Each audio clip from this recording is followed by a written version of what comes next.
to go. Actually, I should be sending it. Okay, it's good. All right, good, good, good. All right. Whew. Now turn this way. We'll pray and we're going to jump in. Lord, thank you for today and thank you for this book, James. And we ask that you would bless us in the study of it and that by your grace, Lord, you would open up our hearts and minds and learn things, particularly in the issue of struggle and trials, difficulties, and trusting you. Ask Jesus that you would bless us.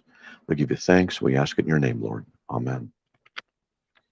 All right, so we're going to continue with James chapter 1, verse 9, and hopefully it'll be a good, fun study. But the brother of her humble circumstances is to glory in his high position, and the rich man is to glory in his humiliation, because like flowering grass, he will pass away. All right, so remember the context we're talking about in that every good thing that comes from God, okay, the trials and tribulations that people are going under. And there's a trial, particularly in that culture at the time, where the rich were pretty rich and the poor were not. And it was a difficult kind of a class system to jump. And so there was a lot of resentment, there's a lot of problems, social resentment and cultural problems because of this kind of a thing. A lot of times people would hold on to their wealth by family relationships, marriages, ensuring their own success, because it was difficult, if you think about it, in that time to make a living. You tilled the ground, you did varying things with animals, or you had businesses, and people succeeded, but it was not as, let's just say, as easy as it was right now, or it is right now in America with a great constitution, because they're living under both Jewish law and Roman law. So in Jewish law, there's only certain things you could and could not do. And in Roman law, you had to have high taxation and stuff. So there's a lot of pressure, a lot of difficulties. So this is the basic kind of a thing that's going on here in this cultural context. And it can be very easy to have resentment for someone who's successful.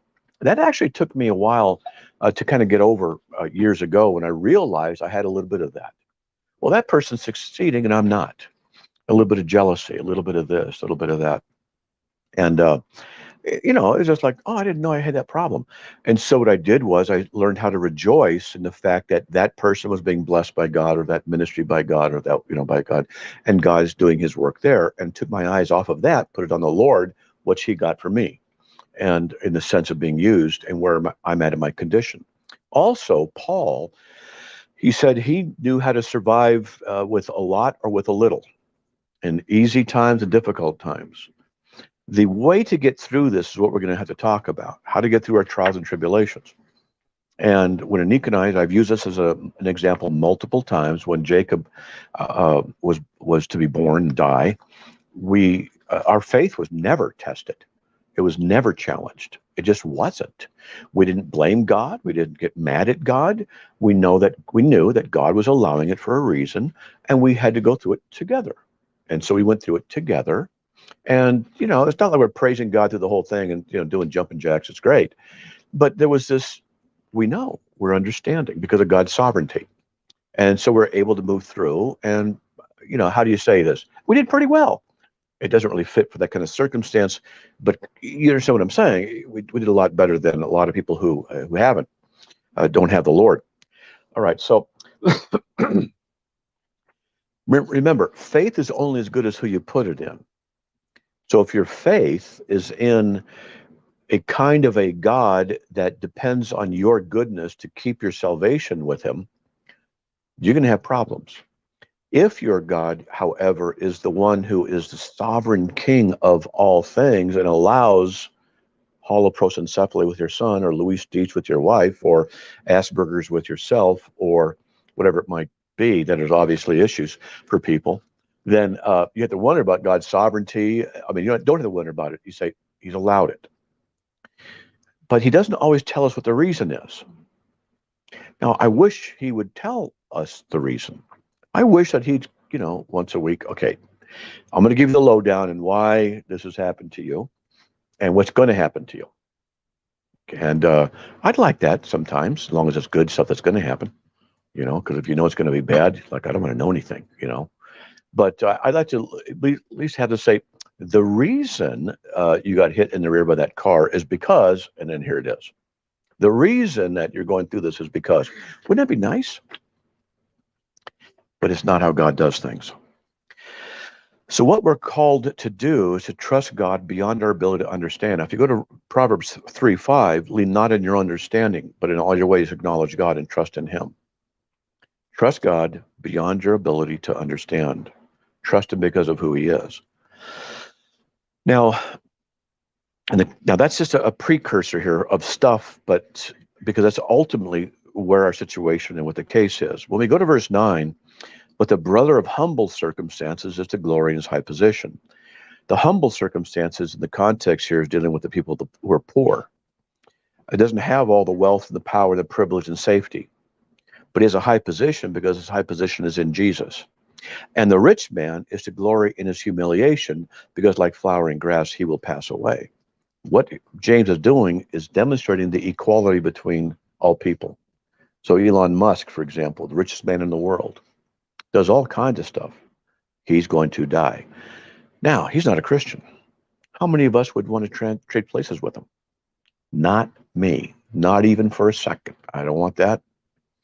Because this is all going to pass. And this is what we need to realize. We're in things for a season. We have seasons, and sometimes those seasons are painful. Sometimes the seasons are confusing. Sometimes those seasons are just real trials. And now, when you get older, you start realizing that, hey, I've been through this and survived it. I've been through this and survived it. I've been through this and survived it. And so as you look back on things, you can draw comfort from having survived varying things, knowing that you're going to survive again. Now, it doesn't mean it's not easy. It doesn't mean it can't be quite difficult. And it doesn't always mean that you're going to weather the trial perfectly. I can tell you, I've been through some trials and tribulations. We've got one about the ministry of Carm. And that's quite a story. Maybe if you guys are interested, I can tell you about some stuff when we're off air. And I'm telling you, the stress and strain from that was immense. Probably the worst I've gone through. I mean, it's one of the worst, okay? And got to find God. But sometimes our trials can force us to take our eyes off of God because they're so bad that they occupy your time, they occupy everything. Now, what do we do when that happens? Well, we kind of have to realize that's what's happening, and then we got to work through it. And so when people tell me, for example, I know we haven't really got to the text a little bit, there's a lot here, but when people tell me they got a trouble they're going through, a real struggle they're having, I'm almost glad to hear it. Not because I want them to suffer, but because they're going through stuff. I understand, and here you are, and it's a time of improvement and training, and when you get through it, praise God. It's not fun going through it. So I don't mind hearing someone's stories and their problems because, yeah, that's right. Hey, you know what? You're ministering to me, and I can minister to you. We're in it together. Though we go through different trials and tribulations at different times. And so what he's doing here, he's talking about the poor and the rich. They're equal, and there's different struggles that both have to go through. There are different struggles. Everybody has a struggle in whatever you do. And he goes on, he says, verse 11, for the sun rises with a scorching wind and withers the grass, and its flower falls off, and the beauty of its appearance is destroyed. So too the rich man in the midst of his pursuits will fade away. So, as we've already talked about, it was frequently the case that the wealthy exploited the poor. So how were the poor to handle it? So here's some notes I wrote on this. Glory in his high position of being a Christian. You must look at the issue, I'm a Christian, I'm saved. This is for a season. It's a long, difficult season, but I'm going to enter into eternity with my Lord. And you don't covet another's wealth or position. You don't hate the rich. You be satisfied where you are, though you can try and improve your situation. To not covet, to not be resentful. Resentment is interesting because when you're resentful of somebody, you can become bitter towards them. And when you become bitter, you can become angry. When you become angry, you commit murder. So in the last few verses of Ephesians 4, it talks about don't let bitterness take control of you and things like this. I guess verse 31, 32, something like that. And the idea is that if you let this inner sin of coveting, resentment grow, what will happen is that you will feed it. So you feed what bothers you. You feed what you want to feed. So someone did something to you wrong, or didn't put the dishes away right, or didn't drive that parking spot right, or moved in front of you in a line, or didn't give you this deal on whatever it might be, and you have this resentment. You can have resentment for little things in the home, big things out of the home.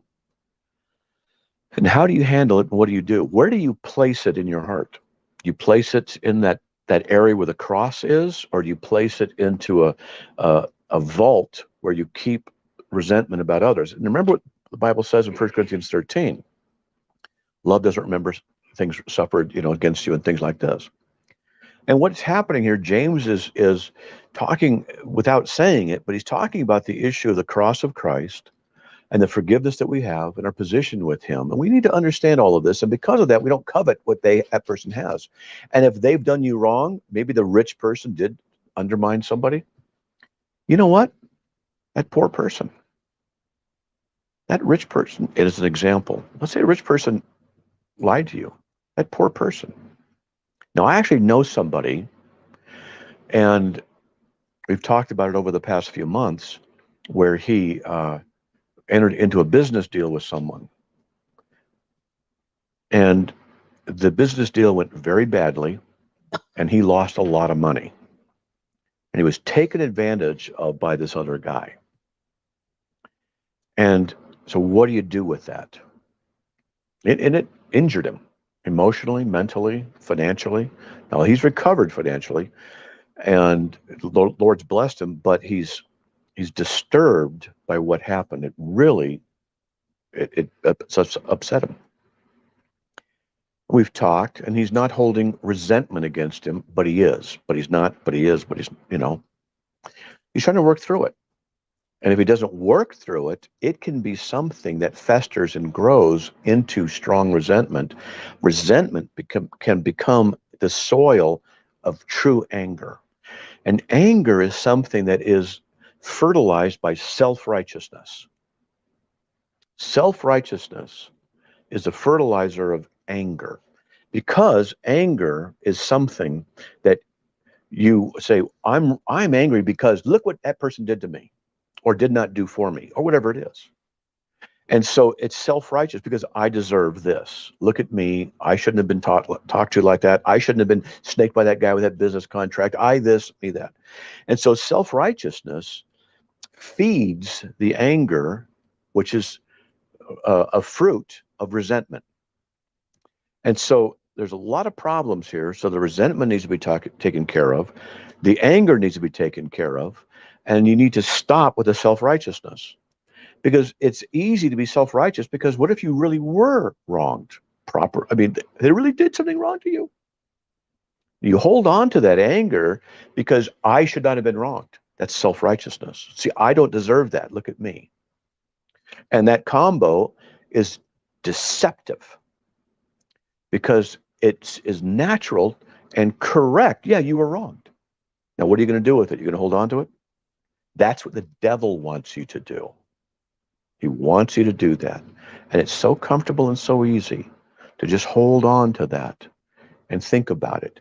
And it becomes fertilized by your self-righteousness. But what does the Bible say? We could go over to Colossians 3. Forgive as you have been forgiven. Colossians 3, that's a good chapter. And I don't like the idea of forgiving as I've been forgiven. Because of my self-righteousness, I want to hold on to a wrong committed against me. I want justice for them, mercy for me. That's hypocrisy, isn't it? And that's what we have to struggle with. See, the sun rises with a scorching wind and withers the grass, and its flowers fall off, and the beauty of its appearance is destroyed. So too with the rich man, in the midst of his pursuits, will fade away. Now, what he's doing, you're focusing on the bad situation that this person really is in. someone snakes you, they do something bad to you, they hurt you. I prayed over this for years. I just got a long way to go. Where when somebody does something wrong to me, that my first concern is for their welfare, not my vindication. That is something I prayed about and tried to get into, and I still have, I believe, not yet taken the second step. The first step is wanting that. The second step is being on that path. I've still got so far to go, but I know it's right. So there's a lot here, humble circumstances. The rich would take advantage of the poor. They'd have resentment. They'd have stuff. And what is James doing? He's saying, no, look, you got trials. You got to persevere under here. And notice what he says in verse 12, blessed is a man who perseveres under trial, for once he has been approved, he will receive the crown of life, which the Lord has promised to those who love him.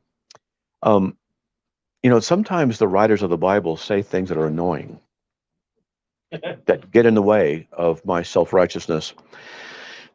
Here's a good example. Blessed is the man who perseveres under trial. I don't like persevering under trial, but the only reason I persevere under trial is because what else am I going to do? I'm angry about it. I don't like it. For once he's been approved. What do you mean approved? Who's approving me? God? Okay, wait a minute. I got to back up. Persevering under trial. So now I can't be so resentful in my trial. I can't be so whiny and complaining. Otherwise, I won't be approved. We'll receive the crown of life. God.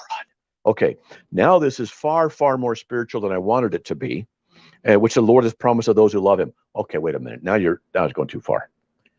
Now I got to love him about all this, and I love him, and so this is why I got to do all the. Why could he just say something like, "Blessed are you who survives going through tough times without killing somebody else"? That's how I would write it. Okay, that'd be good, slick commentary and stuff like that, and don't go to jail because I just spit wads at him from a distance and use my God, I want to buy one of those paintball machine guns and you get the cayenne pepper balls. He's going, good. See, that'd be me. Okay, that'd be me.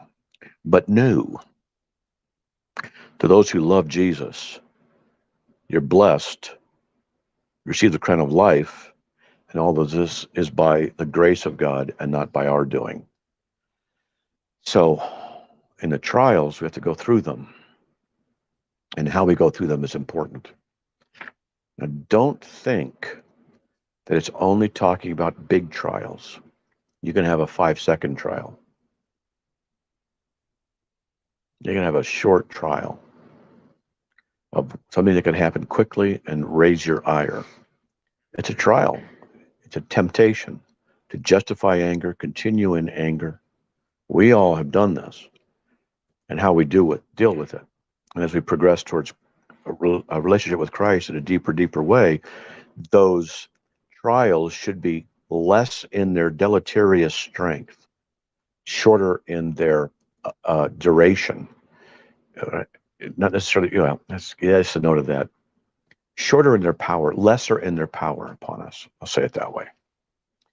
So, my notes here, trials are usually very difficult and associated with pain and suffering and sometimes doubt.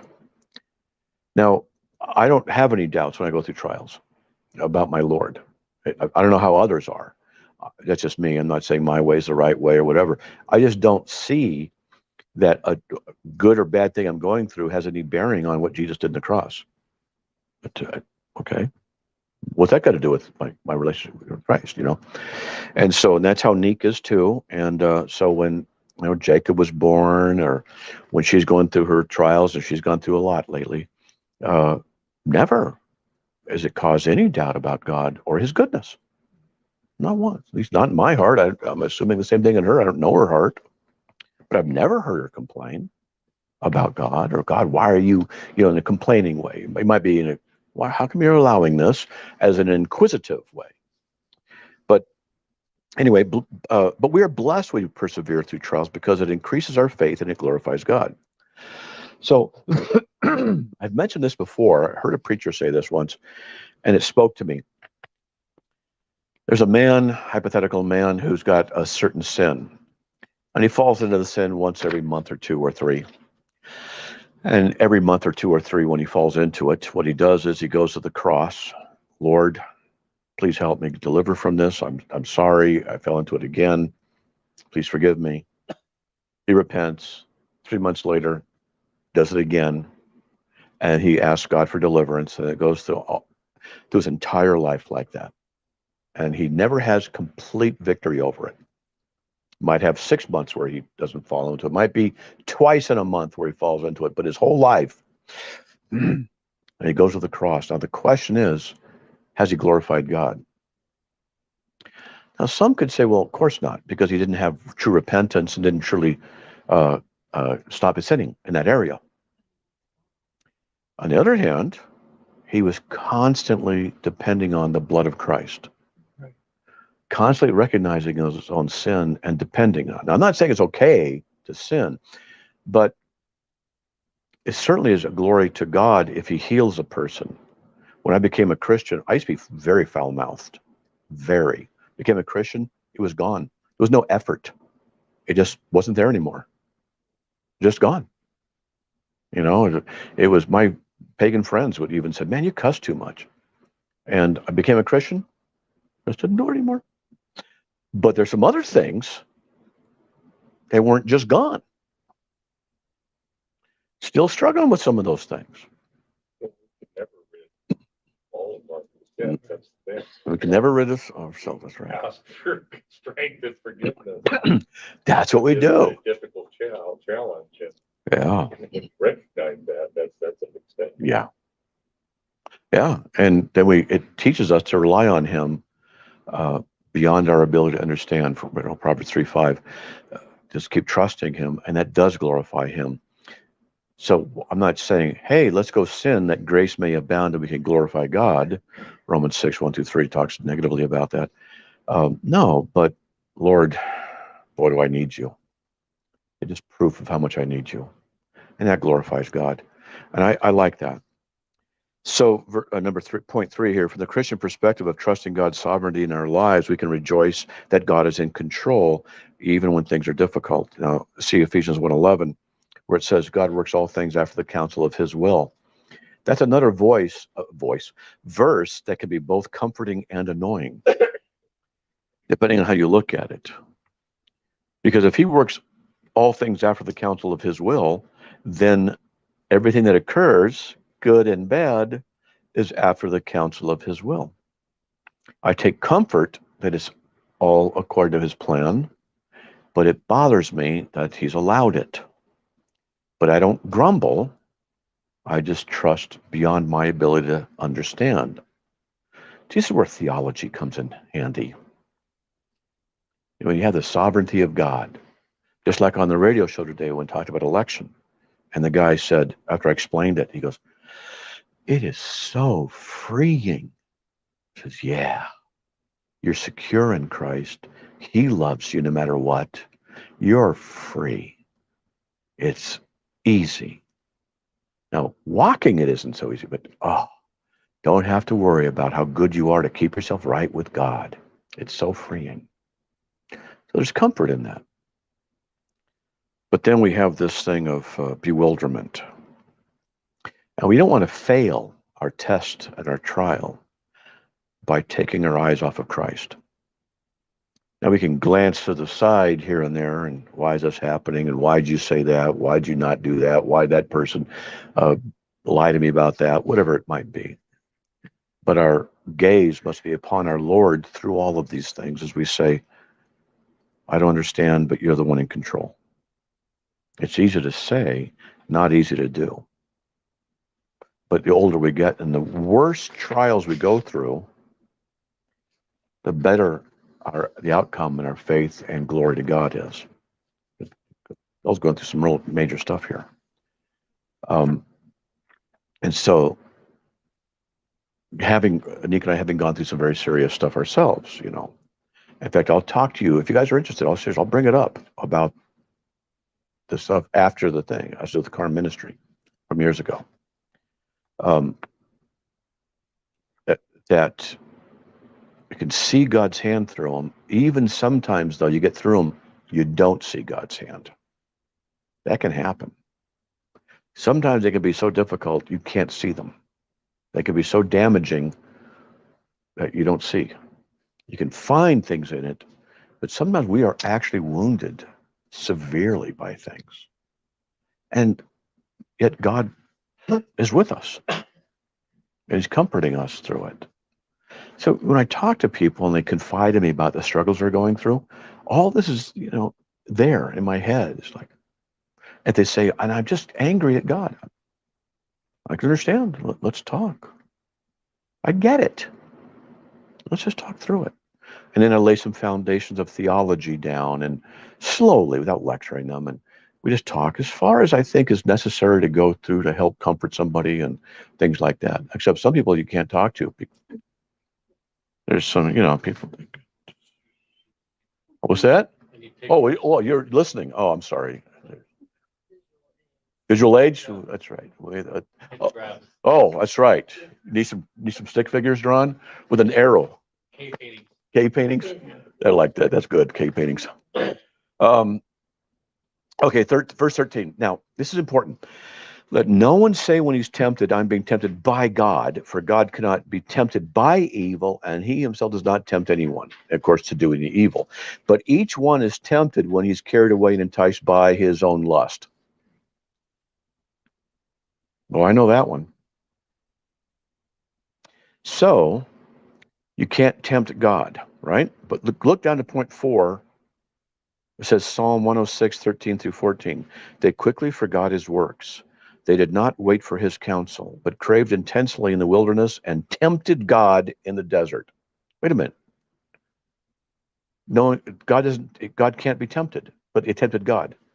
So what's the solution to this? Simple issue of logic. What's the solution?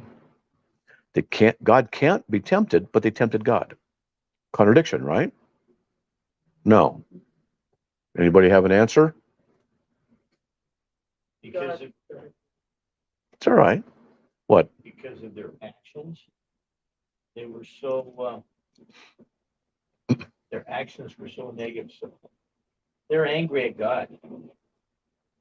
And yeah.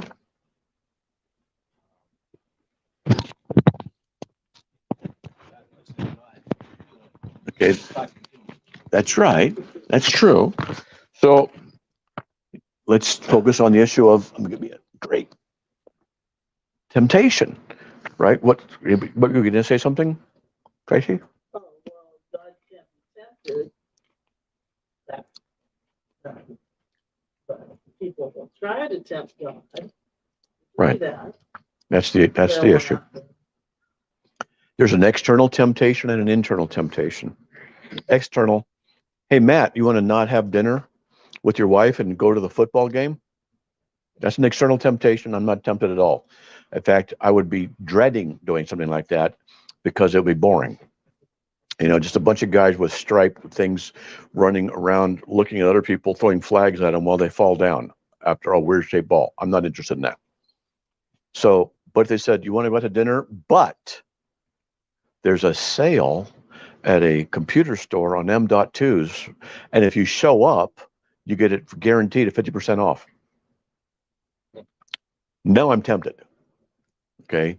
Because it can reach into me, and M.2s, oh yeah. It's like, then you get M.2 and you go, oh yeah, that's good.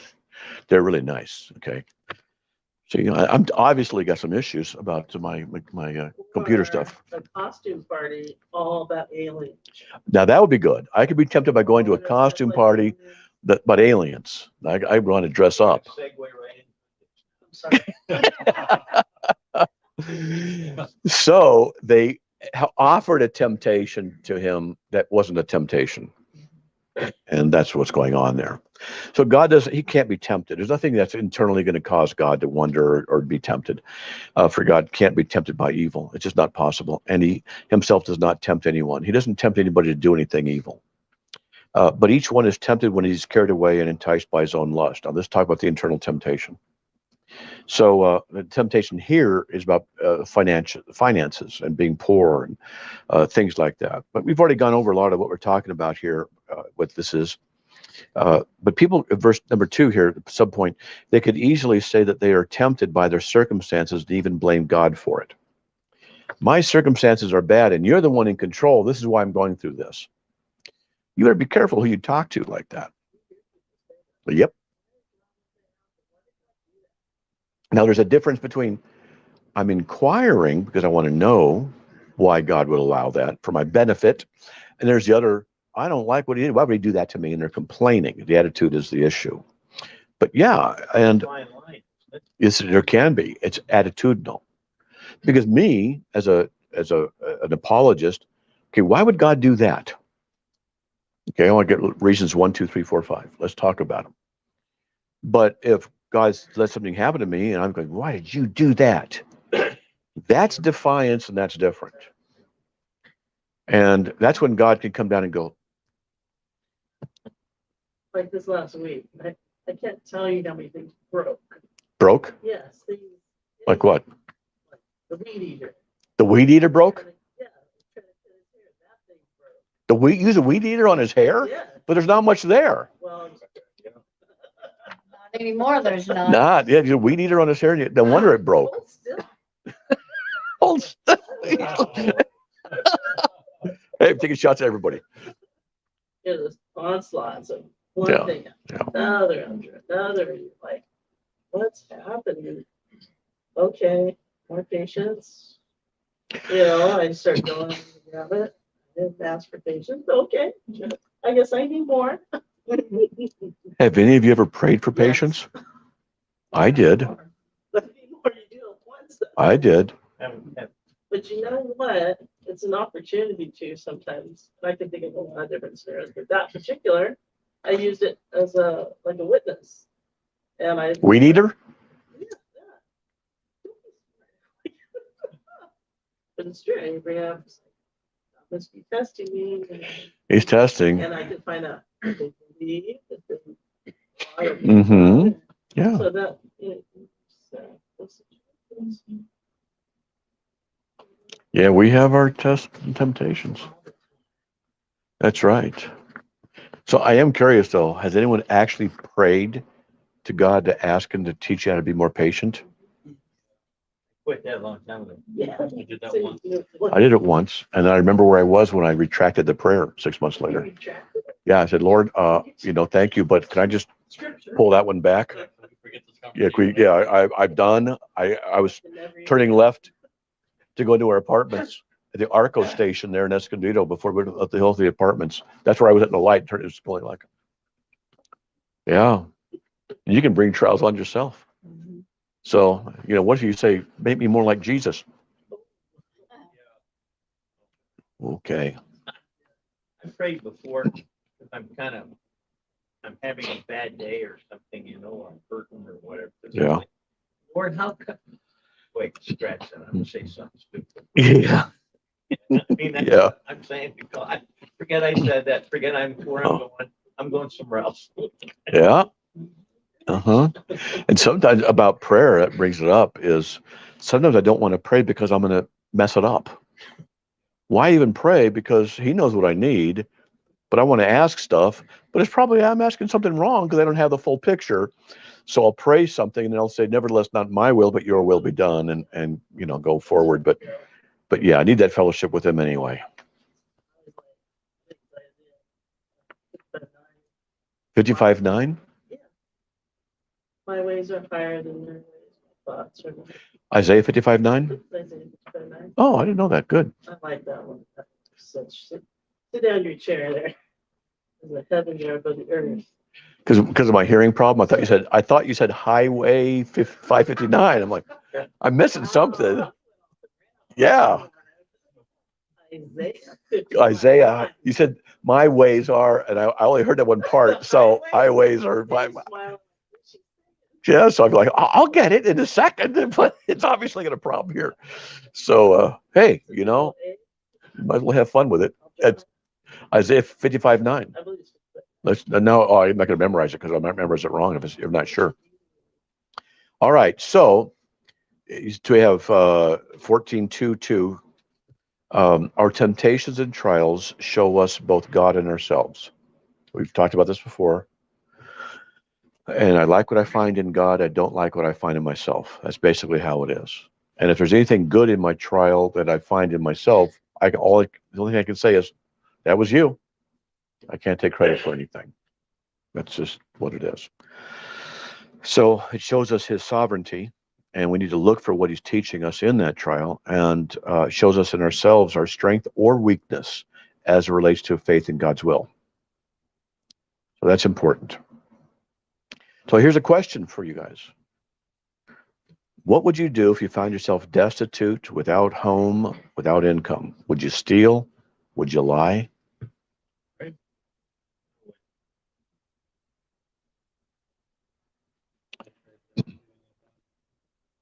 I've been- What's that?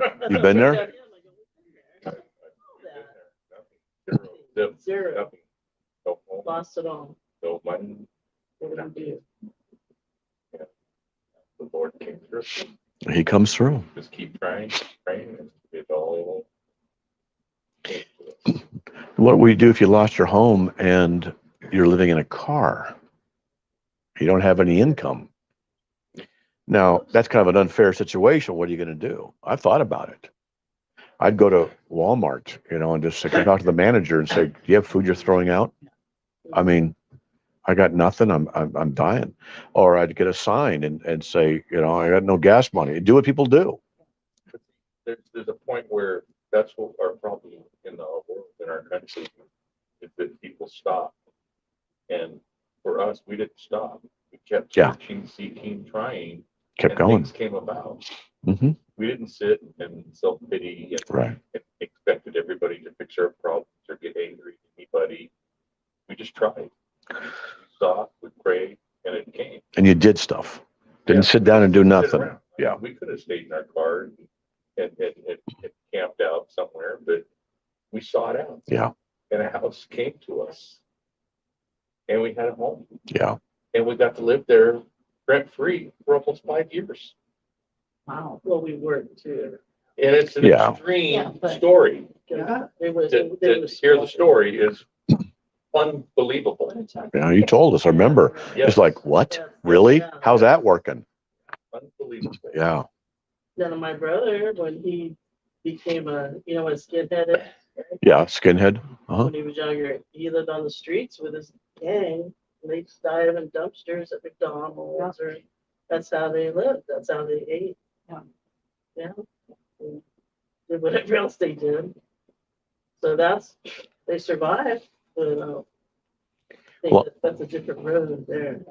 Well, I'm thinking about it in these terms, in the slight situation of our country's really just gradual demise into the abyss of totalitarianism and stuff. Are they going to come against us, or what's going to happen? They're going to say, who knows? They have laws on the books. They can send you to jail for basically anything. I think they can even say, like a house, you have a mortgage. I've heard that sometimes they can call your note right away and say, "We want all the money right now. And if you don't have it, you got to be out in 30 days or whatever it is. And you can't produce it. You're done." They can do stuff. So, yeah, I've thought about it. Being old, you think we can get rid of that stuff. Yeah. There's an upside, ain't it? But I was So- gonna say, like, if you're in the desert and you're starving, you're thirsty, and you just sit there and wait for something, or you pray and listen and try, and Yeah. next thing you know, you're coming up on water because you made the effort. You walk. You Go. You had faith, but you just sit there, me oh my, somebody help me. You mean Democrats? Social, gimme. Yeah. Gimme. That's right. You made me have this problem, so I'm going to sit down and do nothing. He says something interesting. Verse 14, but when one is tempted, when he's carried away and enticed by his own lust. It's almost like the lust is lusting after him, or making him lust about things, enticed by his own lust. That lust has an enticement to it, but both are bad in that context. I think it's kind of an interesting way to look at it. But he says, when is tempted, carried away by his own lust. I have Romans 6:23, for the wages of sin is death, and 1 Corinthians 15:56, the sting of death is sin. When lust has conceived, it gives birth to sin, and when sin is accomplished, it brings forth death. And this is what this is hard stuff. Sometimes people think the book of James is mediocre. It doesn't have all that great doctrine in it, but it does. It's theology in sneakers, is what James is. Theology in sneakers.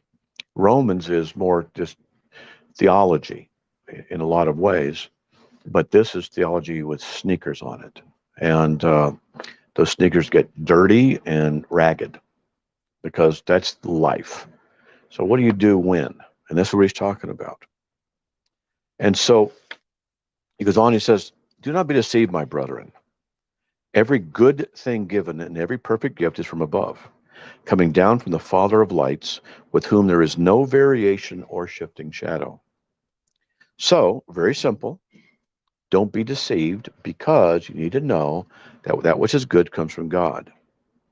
And it comes from the Father of lights. Now, it's an interesting phrase, the Father of lights. And in 1 John 1:5, on the next page, you can see the notes. This is the message we have heard from him and announced to you, that God is light, and in him there is no darkness at all. I got a question for you. It just occurred to me. Normally, when you go to a Bible study, the Bible study leader has notes, and you're just by yourself. Do you like these notes to follow through with them? They're helpful? Okay. All right, good. Okay, good. That'd be $5 each. Okay. So back to 16.2. If believers fall, they should never blame God. They must understand that goodness comes from God. He's always working according to his goodness, even when things are difficult. Now, it could take a tangent here and get into the discussion of, is everything that God does good? Yes. Yes. Is everything God allows good? Define. Well, I was going to say define good from God's standpoint or from our standpoint. Okay, that's correct. That's correct. And define allows. Because what if he allows it by his direct hand or allows it by his indirect hand? So a murder he allows, but the murder itself is evil. But is it good that God allowed it? Now that's the question. Can be. Yeah. And it can be under different circumstances and various things. Right. Romans 8:28, right? Yeah. Works all things I good. mean, I was looking at this. It says, every good thing given, every perfect gift. Well, every good thing. Well, Romans says everything is good. Mm-hmm. I mean, I see. All things work for good. Yeah. That means even the evil that occurs to us can be worked for good. So there's a sense in which all things that God allows ultimately is for good. Not that the evil itself is good, but the allowance of it comes from a good God, and so he always is good in what he allows. But he may allow evil to occur to teach us something that's necessary, or to demonstrate, for example, how bad evil is. That's a good thing to demonstrate it. So there's lots of reasons that we could list out. And it's a good philosophical discussion. I've actually been involved with some atheists and some Christians lately on the internet. Now here's something to think about too. Chapter 16, verse point 3. Chapter 16, verse 16.3. Think of the eternal benefit of glorifying God through trials versus the temporal benefit of being delivered from a trial. Now that's more like a fortune cookie kind of a saying, and because there's wisdom in it. That's true. And I do think about things in those terms. We're going through things. What's this doing for eternity? How's it going to be in eternity because of this? Or I can get delivered right now, and the benefit in eternity doesn't occur from this. Which is a greater good? Therefore, going through it, and we glorify God through it, is a greater good for us, because in eternity, it's a greater reward versus a temporal relief now. And that very thing I've thought about so many times over the years, and I think that's one of the reasons God allows so much to occur to the Christians. I think there's a behind-the-scenes issue of him wanting the best for us, and he's thinking eternally, not temporally. I'm going to let you go through this because it's going to benefit you in eternal that your rewards, your dedications. Let us know that sometime. It would be nice if you let us know it. Yeah, yeah. It's cloudy sometimes. It's cloudy because of our sin. Because it's hard to hear God. Yellow. Trust Him. I said ours. I didn't point at you. I said yours. But also, it says here, there's no variation or shifting shadow in God. And God is point 5, God is transcendent and beyond our reasoning, and immutable. He's unchanging. There's no variation in him. That's called the immutability of God. Doesn't change. Malachi 3:6 says he doesn't change. So there's an absoluteness with God. And it would be really good. I think we should do this sometime. I'll do the study of the properties of God. It's interesting. And number 7 here, point 7, God's gifts, no matter how difficult they can be sometimes, are always better than the compromises presented by the devil. It's true. That's why we need to walk by faith, not by sight. All right. Verse 17, and we'll end with 17 tonight. In the exercise of his will, he brought us forth by the word of truth, so that we would be a kind of first fruits among his creatures. So God brought us forth from his eternal decree in the Trinitarian communion. By the exercise of his will, he brought us forth by the word of truth. The word of truth. Jesus is called the Word made flesh, John 1:14. Jesus is the way, the truth, and the life, John 14:6. And look at Colossians 1:16. For by him all things were created, both in the heavens and the earth, that's Jesus, visible and invisible, whether thrones or dominions or rulers or authorities, all things have been created through him and for him. So, by the exercise of his will, God's will, he brought us forth by the word of truth. Now that's an interesting phrase, the word of truth. Now, could it relate to Christ? I certainly think it could. Could it relate to his proclamation? Yes. Could it relate to the decrees that he has? Yes. The nature of his speech and his declarations and his omniscience? Yes. And so sometimes I think that phrases like this in the Bible, which are a little vague, are there on purpose because it carries more meaning than a simple, the word of faith named Jesus. It's more narrow. And but I think by the word of his truth, we can see the benefit from different perspectives. I think that the ambiguity sometimes in text is for that reason. This is a theory I have. So that we would be a kind of first fruits. So I did some research on first fruits. I just found some verses on it. For example, what it is, it's the first portions of a harvest. That's first fruits, but it's used in different ways. In Exodus 23:16, also you shall observe the feast of the harvest of the first fruits of your labors from what you've sown in the field. The first fruits, what you work the land, Exodus 34:26, you shall bring the very first of the first fruits of your soil into the house of the Lord your God. Romans 8:23. And not only this, but also we ourselves, having the first fruits of the Spirit, even we ourselves grown within ourselves, waiting eagerly for the adoption of sons, the redemption of our body. So here, having the first fruits of the Spirit. I'm not exactly sure what that means. I saw that, I went, that's an interesting verse. What are the first fruits of the Spirit? Because when you go to Galatians 5:22, the fruit of the Spirit, love, joy, peace, patience, kindness, the word fruit is the singular in the Greek, karpos. So it's interesting. So when it says fruits, what does it mean? And so I don't know, because if the Galatians 5:22 was in the plural, it'd make a lot more sense. So I don't understand the difference. And that's a good point to say, I need to study and find out. So what would be, theoretically, what would be some of the fruits of the Spirit, besides those ones listed in Galatians 5:22, which is really one fruit, but they're also separate individual things. I could think that, well, those are also there. Love, joy, peace, patience, kindness, having the first fruits of the Spirit. But it could also be the redemptive work, the conviction, the bearing witness of. And it could be other things as well. And I think it's another example where the scriptures aren't precisely clear, but give us ground to say, what is going on here? And I've noticed that in the Word. Because many times I want to say, God, why didn't you say, thou shalt believe in one God in three eternal persons? Why did you just say that out there? Why didn't you say Jesus only legally bore the sins of the elect? How about you cannot lose your salvation? Wouldn't that have made things so much better? The charismatic gifts all continue. We cut our denominations down by 80%. Why did he not become more clear? And I have a theory about that too.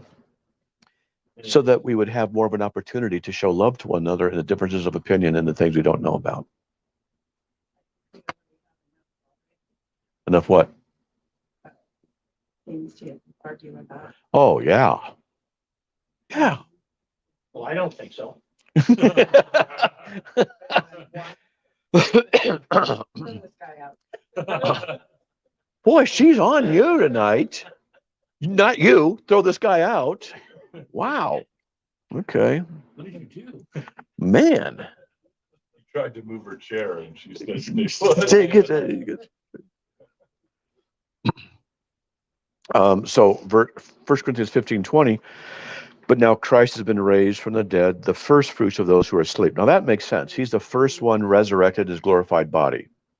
And Revelation 14:4 is interesting too. These are the ones who have not been defiled with women. Let's talk about 144,000. For they have kept themselves chaste. These are the ones who follow the Lamb wherever he goes. These have been purchased from among men as first fruits to God and to the Lamb. The first fruits of the harvest was given to God for holy use, to the feeding of the priests, the temple work as a sacrifice and things like that. And so this is related to those 144,000 Jews from 12 tribes who are to go forth, that they are for God's holy use. That's what's going on. So that makes sense. But Romans 8:23, I'm not so sure. But that's okay. That's all right. So there you go, up to verse 17. We'll start at verse 18 next week. Yeah. Good stuff. So, okay. Anybody have any questions online or here? Noel says, we can't trust in God on our own. That's my hang up on that, because so many really think they are in faith and aren't. That's true. Let's see. Good idea. Believers are first fruits. Yep. We are on the same page, I think. I was going back to the Old Testament. So, Abba's child. They have people watching. So anyway, any comments? What do you think? Okay. Anybody online want to ask anything? Make a comment? Ask your questions and I'll put them on the screen. Oh, thanks, Laura. Laura's great. Laura helps out a lot. Yeah. Okay, good. Good. Yeah, this works out pretty well like this, the setup here. I think. You guys think? You think? Good. All right. Okay. After you are done, I'd like you to elaborate on walking by faith again.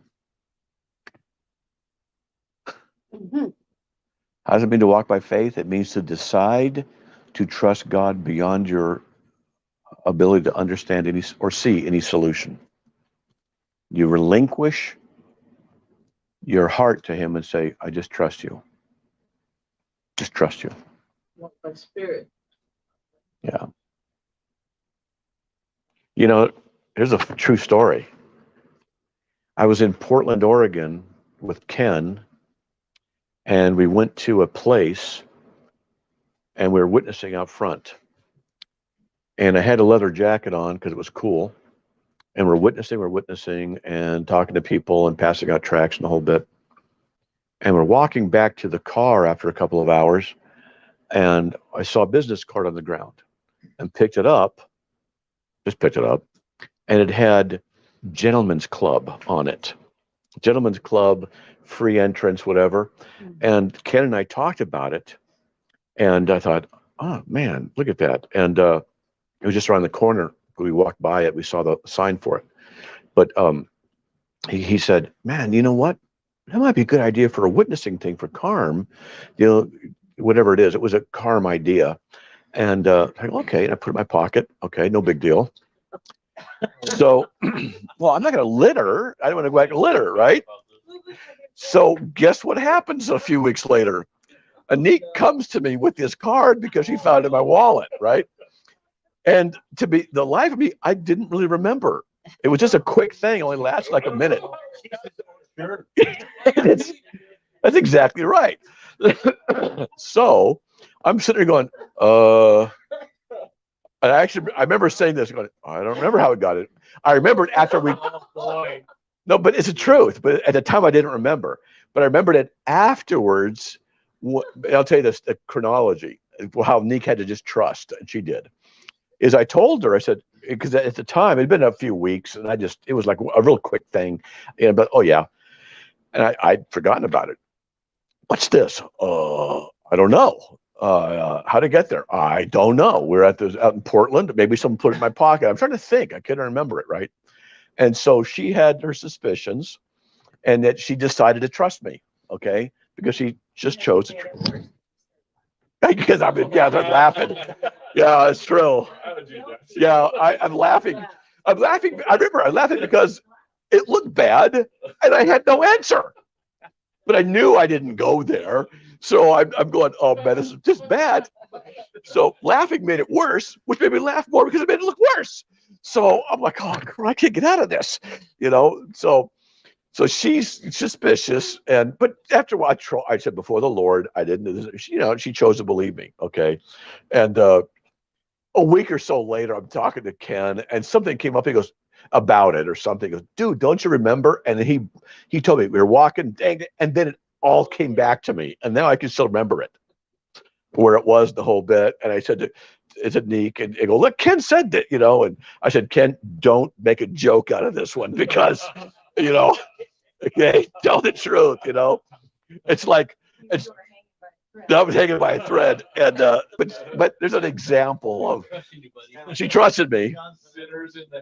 Of an angry God and make a Nick. So it's a funny story, and it's true. But she, you know, she believed me. She goes, "Okay, I believe you. I remember that." And stuff like that. But I remember saying to Ken, do not exaggerate this one. Don't make a joke out of it, because I'll look bad, even worse. He's gonna, you know, and stuff. So, but it worked out. But there's an example of choosing to trust somebody, and I'd forgotten about that too. But I remember going, I don't know how it got there. It just does not look good. And I started to smile. That's not good either. I'm in trouble no matter what I do. You know, Yes. digging a hole. But I was vindicated. It was all, and I'm here still alive. I was vindicated. So there you go. All right. Let's see what the people are saying. Okay, let's see. Question: is the Father of Lights referring to the stars?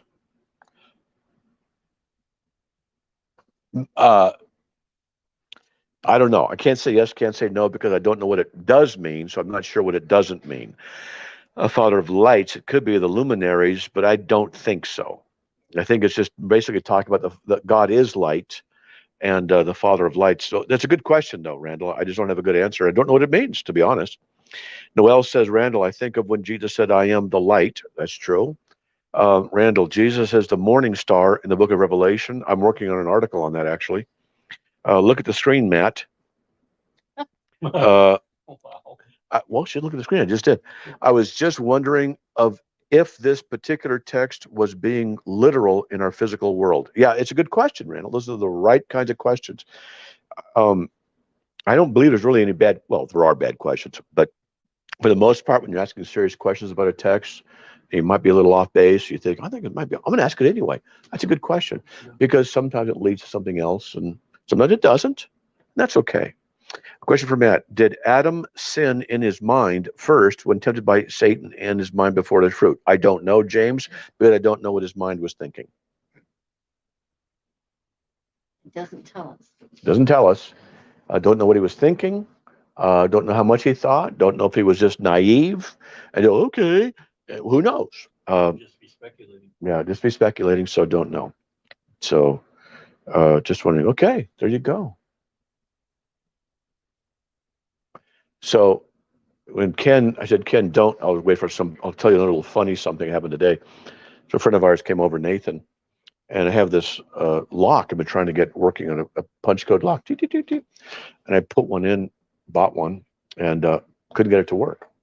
Nick picked it out. She liked this style, and it wouldn't work. I spent 2 hours on it, could not get it to work. Took it back, figure it was a failure on the lock. You know, sometimes you get a bad one. Got another one and took it out of the box today, working through the same exact problem. We have a friend who does doors and windows. That's what he does for a living. So he's going to know about these things. Hey, Nathan, blah, blah, blah, blah, blah, this lock. And so we're playing with it. And he said the same thing. He goes, yeah, it's not made for this or that. And even the directions say, yes, it can go left and right, but it wasn't. There was an actual problem with it. And he said, take it out of the box when you go back and show it to him. And I, maybe I will, maybe I won't. So I said, you got to tell Neek this. They come in here. I said, Neek, go ahead, Nathan. And he goes, Matt totally blew it with that lock. And I'm laughing. Like, no. And he goes, he's so incompetent. He couldn't even install a lock. I went, oh, man, So he got this opportunity to get me. And I go, now for real, say it. He goes, for real? For real? Okay. He screwed up so badly on it. He was like, oh, come on. And so he played it up a little bit. But then he finally said, yeah, there was something wrong with it. But it's another little funny. So you believe him? She believes him, but not me. I'm a good theologian, but I can't do anything else right. So, that's how it is. All right, Matt. Okay, let's see. Adam was lusting. Okay.